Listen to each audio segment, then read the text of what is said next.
I'll think about it. Yes. You are a living legend, and we're grateful for this opportunity to spend some time with you so you can flesh out some details of what really took place literally 50 years ago. We're talking about the anniversary, 50th anniversary of how it all began. First question. You were really the first person to get attacked, as I understand it. Describe that incident. What are your memories of that? Well, we had left Washington, D.C. We left on May 4th. We arrived in a little town in South Carolina called Rock Hill.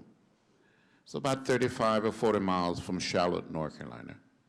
My seatmate was a young white gentleman, wonderful young man named Abba Bigelow.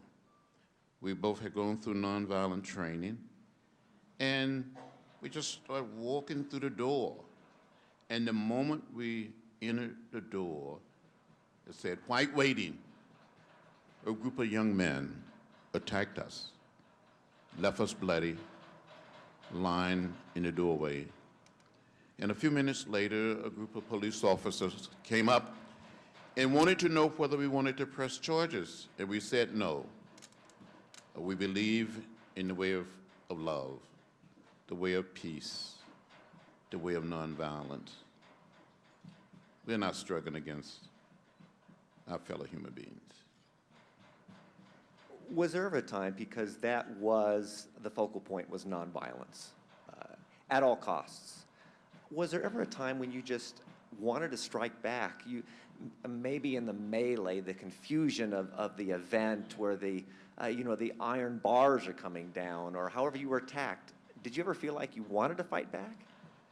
I had studied the philosophy and the discipline of nonviolence for an entire school year as part of the Nashville student movement. Every Tuesday night at 6:30 p.m., a small group of us from American Baptist College, from Fisk University, from Tennessee State, from Vanderbilt University, Peabody, we would come and meet and have role playing of what we would call social drama. And we became imbued with the philosophy and the discipline of nonviolence. It became one of those principles that you couldn't deviate from. So I saw nonviolence. I grew to accept nonviolence as a way of life, as a way of living. And if you believe in that part of your faith, that in every human being there is a spark of the divine, and you don't have a right to destroy it or to abuse it. And I never, ever thought about striking back or trying to get even with someone. Never, ever. As Diane Nash suggested on the film, we were prepared to die if necessary. When you started out, as the narrator said, few of you realized what you were getting into. I mean, you realized that you were going to go from city to city, make a difference. You're going to stand up to these horrific laws. So you must have been shocked when the response was totally unexpected.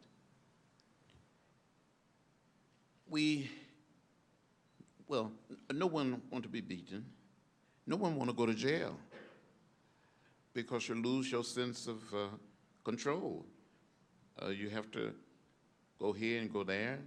You're not free to pick up a book and read it, or pick up a telephone and make a call. No one liked pain, but we were prepared to suffer the pain. We were prepared to be denied certain freedom in order to bring down those signs that said white men, colored men, white women, colored women, white waiting, colored waiting. We felt we had to be willing to pay a price. In that clip we saw, the people that participated really signed their last will and testament. They expected, many of them, if not all of them, to actually literally die in the course of this. What's in a person that would go through a beating and then get right back on? There were opportunities for you to stop the ride, to go home. People try to talk you out of it. and you refused. I'm just trying to wrap my arms around this part of human nature that would drive someone further in the face of almost certain death.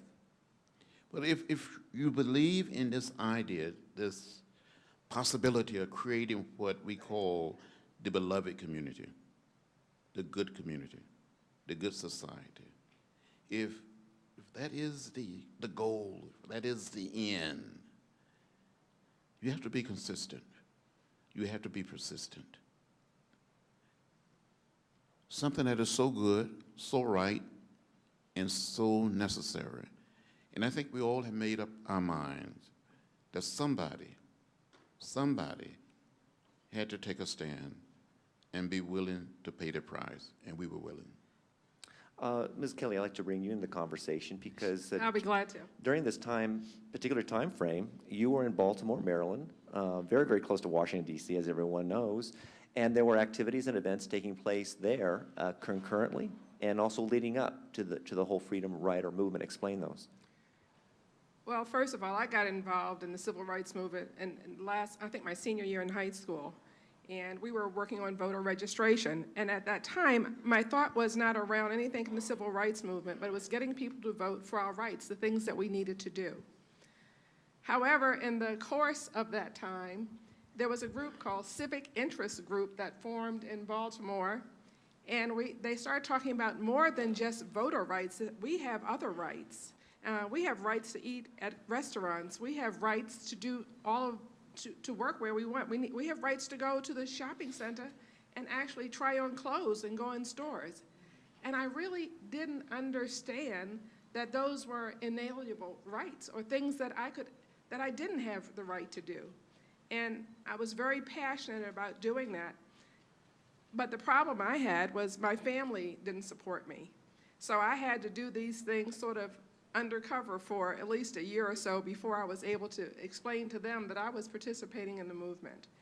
On Route 40, I-40, that is a main thoroughfare from New York to the south. And very often dignitaries would come from United Nations, they'd come from Washington, they'd want to stop at restaurants to have something to eat and go to the bathroom. They couldn't do that if they were persons of color. And I believe, and I'm not sure of the date exactly, but there was a dignitary from the United Nations who had a suit against the state of Maryland for the way they were treated in restaurants. And the group that I belonged to, we got involved in that. We had something, they were not called freedom rides, they were called rides, but we rode up and down every restaurant on I-40, and we started sit-ins. And we started demonstrating until at last people were able to go into a restaurant and go to the bathroom and get a sandwich. That was the start of where I began, but it got, and I'll talk more if you have other questions.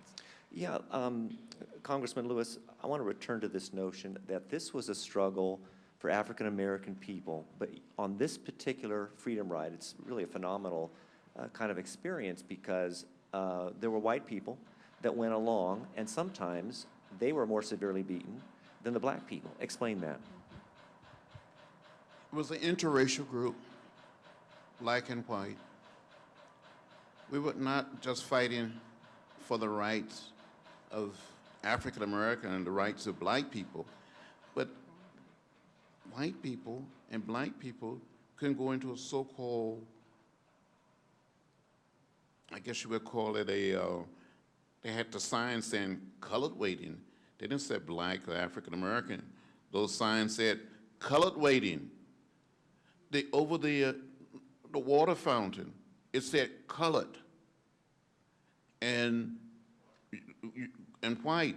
You go to, in some of the bus stations, black people had to get their food out of a window and then take it into the so-called colored waiting room to eat. So white people and colored people, or black people, or African American, would go into the so-called colored waiting room, and we would all get arrested or abused together. Or if a group of black and white women tried to use the same restroom facility, you would get arrested. And the same thing with black, and white men. So it was not just fighting for the rights of African American, but the rights of all American, because it was an insult to the dignity of us all. In Montgomery, Alabama, when the mob met us during the Freedom Ride, there was a black cab driver waiting to pick up some of the people. But the law in Alabama, in Montgomery, was that blacks and whites could not ride together in the same taxi cab. So there was a group of black women, and the film will tell the story. There was a group of black and white women on a Freedom Ride trying to get away from the mob. They got in the so-called black cab, and the black cab driver said, "I cannot drive the cab." And one of the young black women told the cab driver, "Move over, I will drive the cab." But that was the law. That was the law. So it was against custom, tradition, and bad laws. So, but white people, the young man that we saw in the film, Jim Swerve, was my seatmate from Birmingham to Montgomery. And he said he would probably be treated the worst because he was white. So white Southerners, the segregationists and others that were so organized, they saw white people as betraying them. So on many occasions, our white colleagues, our white coworkers, our fellow white freedom riders would take the blunt of the violence. And there's a wonderful photograph of Jim Swerve, who was an exchange student at Fisk University, was a student at Beloit College in Wisconsin, came down, studied philosophy of nonviolence, participated in the sit-in, went on the Freedom Ride. But when he arrived in Montgomery, they tried to kill him. He was beaten, left bloody, unconscious. I was hit in the head with a wooden crate, left bloody and unconscious. And you see these two of us standing together, bleeding together, almost dying together, black and white. And when you talk about going to prison, sometimes we have this 2011 concept of what a prison is. It wasn't like that, was it? Well, going to Mississippi, now I grew up in rural Alabama. Alabama was bad. But going to Mississippi, when we crossed the state line, when that Greyhound bus crossed the state line, feel like the air got warmer. It seemed like something happened. And we arrived at the Greyhound bus station in Mississippi. Police captain, and we call him Captain Ray. He said, "Move on." They arrested all of us, took us all to jail.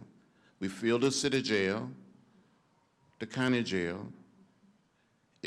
You could be in a cell, maybe it's a cell for 4, or maybe for 2, and they put 16 or 20 people in it. You could make a telephone call. You could not read a newspaper, a book. On one occasion, a man came from the Salvation Army and went down and he gave us little Bibles. That's the only thing we had. You can only take a shower maybe once a week. The only thing that you could wear was, when we went down to Parchman State Penitentiary, was a pair of Mississippi State Penitentiary shorts and an undershirt or a t-shirt. Now, we have a question actually that was submitted on Facebook by Carolyn Reed, who says she's a freedom rider. She wants to know what your feelings now are toward Bull Connor, who was the police commissioner at the time that really was behind a lot of these acts of violence and so forth. When you think about some of those people that perpetrated this violence, particularly Bull Connor, what? Well, Bull Connor is no longer here, but I didn't have any ill feeling. I think he was just sick. I think he was just mean. And I think that people, you know, as children, when we come into the world, as little babies, as little children, we don't come hating people. We're not born hating or being mean, but I think it's in your environment. And sometimes there were people like Bull Connor in Birmingham or Sheriff Clark in Selma, Alabama. I think sometimes because of the environment, they went to bed mean, they dreamed mean, they got up mean, and they were just mean. And some of these people they were not just mean to people of color, they were just mean to everybody. In the film, you will see the former governor of Alabama, a man by the name of John Patterson, who said about Bill Clinton, he said, I never liked the man anyway. There were people, but there were other white individuals in Alabama, in Mississippi, in Georgia, other places in the South that spoke up, spoke out, and they got in what I call good trouble, necessary trouble, but it was very, very dangerous to speak up or speak out. I know you want to say something. I guess one of the things I want to talk about that a lot of people don't know, I had an opportunity, if you will, to go to jail too. And I was in a sit-in demonstration, and I was on the negotiating team, and I was with a group of college students at Morgan State College. And we could eat in the restaurant at that time, but we couldn't go to the movies. And students thought, my goodness, we want to go to the show like everyone else. Now, I had experience in Southern Maryland going to the show, sitting in the balcony, and the blacks sat in the balcony, and whites sat downstairs. I didn't think that was half bad, because we could throw popcorn down on them, so I didn't mind that so much. But when I got to college, and we couldn't go to the show and see all of the things that everyone else saw, that was a problem. And the moment for me was, I was on the negotiation team. I was to give the list to the person at the line of who was coming up next to walk the picket line, and we had a schedule to picket all day. And this one particular day, I was there, and someone came out, and I don't want to use the language he used at the college students, but he told us that we were not going in blankety blank blank. And I could no longer, I dropped my pencil and my paper, my pad, and I jumped in the line, and they yanked me out, and I went to jail, and all of us went to jail. There were 300 students who went to jail at Northwood in Baltimore, Maryland. We filled every jail with Goucher students, Morgan State College, Howard University. Every college within the tri-state area came to Maryland, and we filled all the jails. Now, the first group got out on their own recognizance. I was not that lucky. I can remember that to the day, and I haven't talked about this much, but they took us to the police station, and they called us a bunch of N-words, and that was okay, because I really hadn't heard that much, and I knew that that's not what I was. But we stayed there overnight, and my stepmom, who was a state senator in Maryland, came in, and they saw that we got McDonald's food was sent to us, so we had food that night. But somehow, overnight, from going to a precinct station, 300 of us were taken to jail, real jail, where your clothes were taken, your possessions were taken, your dignity was taken. You were given I had a dress that was 2 sizes too big for me with safety pins to hold it together, to hold it on me. They threw us in a shower with a bar of brown soap, and we were washed from head to toe with the water, and we were thrown into this jail. And all the women, of course I was in a women's prison, and they were hollering at us all sorts of obscenities. Oh, we got some college girls, what we're going to do. I was scared to death. I had no idea what that meant or whether I was doing the right thing at that time. I really did question myself for a moment. But with the dignity and all the other things that I was told to have in that kind of a situation, I stayed there. I was there 4 days. I believe 4 or 5 days. We finally got a governor's pardon after about the 5th day. But I guess what bothered me the most is I remember my mother coming to see me in the jail. And she had sunglasses on, and tears were running down her face as she looked at me, her daughter, the one she had prepared for a different life, in jail. And she says to me, "You're hurting your family. You shouldn't do this. You got to stop this." And I really didn't want to hurt my mom, but I want to let you know that the freedom that I felt for my people at that time was far more important, even if at that one time was just a theater.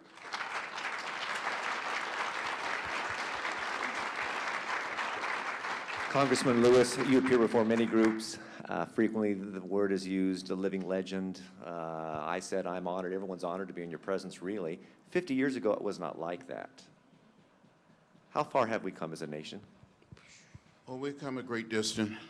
We made unbelievable progress in laying down the burden of race. We're a better people. We're a better nation. And sometimes I hear people saying, especially before the election of President Barack Obama, that nothing has changed. And even today, they say, nothing has changed, nothing has changed. And I said, come and walk in my shoes. I will show you change. Yeah. The signs that I saw growing up in rural Alabama that said colored, white. I give you an example. In 1956, 1956, when I was 16 years old with some of my brothers and sisters and first cousins, we went down to the public library in the little town of Troy, Alabama, trying to check out some books, trying to get library cards. And we were told by the librarian that the library was for whites only and not for colors. I never went back to that building, that public library, but I went back to the Pike County Public Library, it's another building, on July 5th, 1998, for a book signing of my book. And hundreds of blacks and white citizens showed up. It was like a big family reunion. I signed a lot of books, wonderful program. End of the program, they gave me a library card.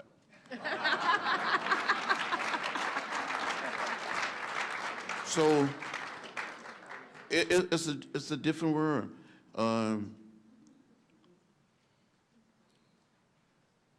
We live in a different world. It's not just the moderate upper South states, but in the heart of the deep South, in Alabama, in Mississippi, in South Georgia. People are in the process of creating what I call the beloved community. We are in the process of laying down the burden of race and creating that sense that we're one house, one family, one community. The way I met, and I don't want to go on, but the way I met Dr. Martin Luther King Jr., when I finished high school in May of 1957 at the age of 17, I wanted to attend Troy State College. It is now known as Troy University. Submitted my application, my high school transcript. I never heard a word from the college. So I didn't tell my mother, I didn't tell my father, any of my sisters or brothers, any of my teachers. I just wrote a letter to Dr. King, told him I needed his help. I wanted to attend Troy State. He wrote me back, sent me a round-trip Greyhound bus ticket, and invited me to come to Montgomery to meet with him. In the meantime, I'd been accepted in a little college in Nashville, Tennessee. So I went off to school there. Being there a few weeks, I told one of my teachers that I sent a letter to Dr. King. He informed Dr. King that I was in school in Nashville. Martin Luther King Jr. got back in touch with me and suggested when I was home for spring break to come and see him. So in March of 1958, by this time I'm 18 years old, my father drove me to the Greyhound bus station. I boarded the bus, I traveled to Montgomery, and a young African-American lawyer by the name of Fred Gray, who was a lawyer for Dr. King, Rosa Parks, the Montgomery movement, and later became our lawyer during the Freedom Ride and during the march from Selma to Montgomery in 1965. Met me and drove me to a little church, the First Baptist Church, pastored by the Reverend Ralph Abernathy, and ushered me into the office of the church. I saw Martin Luther King Jr. and Ralph Abernathy standing behind a desk. I was so scared. I didn't know what to say or what to do. And Dr. King said, "Are you the boy from Troy? Are you John Lewis?" And I said, "Dr. King, I am John Robert Lewis." And that was my beginning in the movement. I continued to study in Nashville. They told me what could happen. My family could lose the farm. Our home could be burned or bombed. So years later, after I got elected to Congress they had John Lewis Day in the little community where I attended high school. And Troy State College, later becoming Troy University, band led the parade through the town. And the chancellor came up to me and said, Congressman Lewis, we understand that years ago you wanted to attend Troy State. I said, yes, Dr. Adams. He said, you come back next year, and we're going to give you an honorary degree. So I went back, and they gave me an honorary degree. So they invited me back to the college, and I teased the kids there, and I said, I got my education from Troy State the easy way.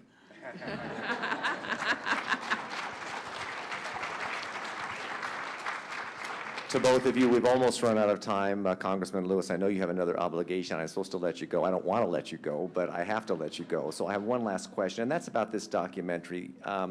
You know, there's a whole generation that really is unaware of what took place there. How important is it to release this documentary on public television now and for people to see it? How important is it? It is a must. It is so important because the Freedom Ride story, before this documentary, before this piece of television, it was for the most part unknown story. It is important for people to know what happened and how it happened. It was drama at its best. We didn't set out to create drama. We wanted to desegregate the South, not just buses, train station and airports, lunch counters and restaurants, waiting rooms, restroom. We wanted to create a new South, create a new America, to bring us together as one people, as one family, so people would see what happened. I would never, ever forget when we arrived at Parchment State Penitentiary. When we filled the city jail in Jackson, the county jail, they transferred us down to Parchment, blacks and whites. Now, we got arrested together, black men, white women, black women, but the jails are segregated. So we lost contact with our friends. You get there, and they take us to the maximum security unit of the prison. And they said, we have, I won't use the language they use, but they said, we have GDN people here, if you understand what I'm saying. You get the message? Yeah. So they would beat you, they would eat you. And they lead us through a hallway. And the men, the guards, have their rifles drawn. They ordered us to take off all of our clothing. They left us standing naked. They tried to destroy our sense of dignity and pride, tried to humiliate us. But we didn't break. Then they, as you said, my dear, they ordered us to take showers. And if you had a mustache, a beard, or any facial hair, you had to shave it off. And while you were standing there, taking your shower, or shaving the facial hair from your face, they still had the gun drawn on you. Then you were led into a cell, and you were given a pair of Mississippi State Penitentiary shorts and an undershirt or a t-shirt. But we didn't give up. We didn't give in. We didn't become bitter. We didn't become hostile. We kept the faith. And I'm glad PBS is telling the story of the Freedom Rides. That is a great way to conclude the program. Congressman Lewis, real short. One of the things that I just wanted to say, and there's lots that I was involved in that I didn't talk about, but one of the things that I've carried my entire life, and it's been about 40-some-odd years, I'd like to say, is that I've carried this because this is a symbol for me that I shall not forget. And I hope if you ever see that, you won't forget either.